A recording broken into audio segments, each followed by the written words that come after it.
I'm VU broadcast student Jacob Mason with this Newsbreak on Vincent's PBS.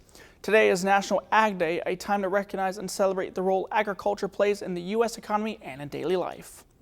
From food and clothing to fuel and medicine, nearly every product we use is connected to farming.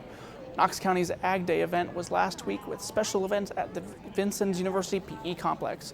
Area school kids attended and learned about farming through hands-on activities, including a petting zoo with baby animals, kiddie tractor pulls, and educational booths.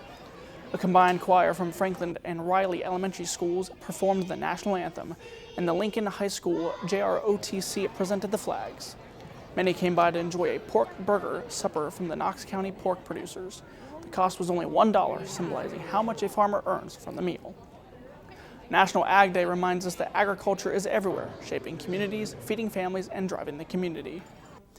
As southern Indiana residents continue cleaning up from last week's tornadoes, today marks the 100-year anniversary of the Great Tri-State Tornado of 1925, one of the deadliest tornadoes in U.S. history. The storm, which began around 1 p.m. in Missouri, caused widespread destruction across Missouri, Illinois, and Indiana. Nearly 700 people were killed, thousands were injured, and entire towns were leveled.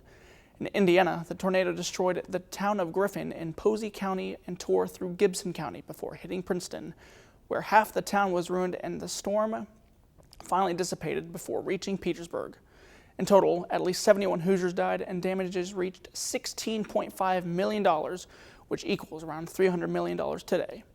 The exact path of the tornado has been debated, but it remains one of the most devastating storms in U.S. history. With this Newsbreak on Vincent's PBS, I'm VU broadcast student Jacob Mason. Get more news online at vincentspbs.org, and make sure you subscribe to our Vincent's PBS YouTube channel.